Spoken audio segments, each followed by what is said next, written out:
Para pemirsa yang dimuliakan Allah Subhanahu wa taala.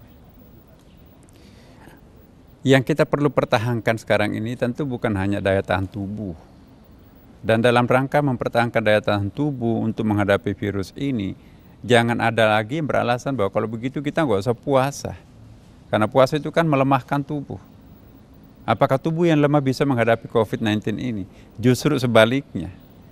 Para pemirsa, dalam Islam, puasa itu justru untuk menyehatkan, bukan untuk menambah rasa sakit. Di mana-mana puasa itu menyehatkan. Sumu tasihun, berpuasalah supaya kalian itu berpuasa. Nah, berpuasalah supaya kalian itu sehat. Sumu tasihun. Karena itu, para pemirsa, kami mohon betul, jangan ada yang memperhadap-hadapkan antara puasa dan kekuatan daya tahan tubuh dalam rangka mengantisipasi virus ini. Justru terutama umat Islam, saya mohon betul, justru karena bulan suci Ramadan ada di situ corona, maka kita harus puasa yang secara maksimum. Kalau perlu, puasa yang kita tampilkan pada bulan Ramadan ini adalah puasanya orang khawas, puasanya orang yang special. Ya, jangan keluar-keluar, jangan banyak bicara, kemudian jangan banyak berjalan. Justru ada hikmahnya sekarang ini kan. Mudah-mudahan kualitas bulan puasa kita kali ini insya Allah akan menjadi puasanya lebih baik. Dan sekaligus kita akan berkontribusi terhadap apa yang sekarang menjadi protokol kita, tidak boleh mepet satu sama lain dengan jumlah yang berombongan begitu.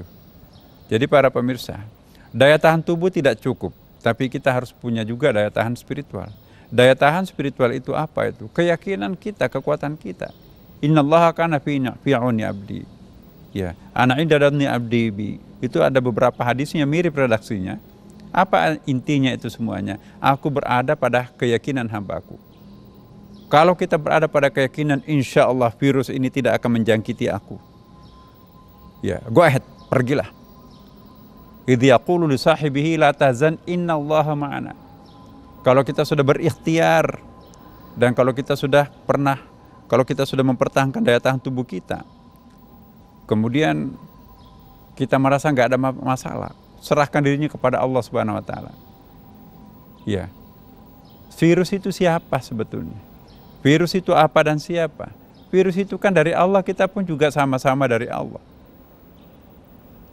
Justru kalau kita dekat dengan Allah Subhanahu wa taala, seluruh makhluknya itu akan respect, akan hormat, akan tunduk terhadap yang bersangkutan. Ya, apa kata api? Saya tidak tega melukai kekasihku dan kekasih Allah. Maka selamatlah Nabi Ibrahim dari amukan api. Saya tidak tega melukai kekasihku dan kekasih Tuhanku. Selamatlah Nabi Daud daripada tombak itu. Maka itu kebal. Apa kata ikan? Saya nggak tega menenggelamkan sahabatku dan sahabat Allah Subhanahu wa taala. Selamatlah Nabi Yunus. Jadi makin bersahabat, makin dekat kita dengan Allah Subhanahu wa taala, maka seluruh makhluknya itu pasti akan hormat terhadap yang bersangkutan.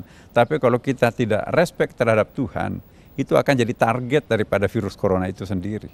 Bukan menakuti loh Bapak Ibu sekalian para pemirsa. Tapi insya Allah kalau kita dekat dengan Allah, apalagi bulan Ramadan ini, salat tahajudnya banyak ya, tadarusannya banyak, ya ikhtiarnya banyak.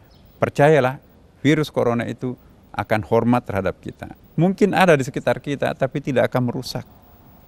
Tapi kalau kita membenci, kalau kita kurang ajar, kalau kita sombong, mari kita melawan corona. Janganlah, corona itu siapa?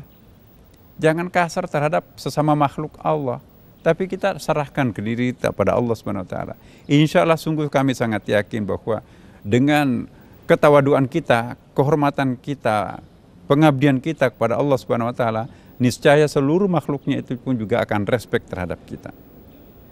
Karena itu para pemirsa, izinkan saya menghimbau kepada kita semuanya. Justru semakin besar tantangan seperti ini, maka itu peluang untuk bisa dekat dengannya lebih besar. Tidak ada kenaikan kelas tanpa ada keberhasilan di sampingnya. Tidak ada kenaikan kelas tanpa ada ujian sebelumnya. Makanya itu di mana ada tantangan, di mana ada musibah, di mana ada masalah, itu artinya undangan Allah untuk lebih dekat kita dengannya. Semoga pengabdian ibadah yang kita lakukan dalam bulan suci Ramadan yang spesifik ini, insya Allah akan lebih melejitkan kita untuk lebih dekat dengan Allah Subhanahu wa Ta'ala.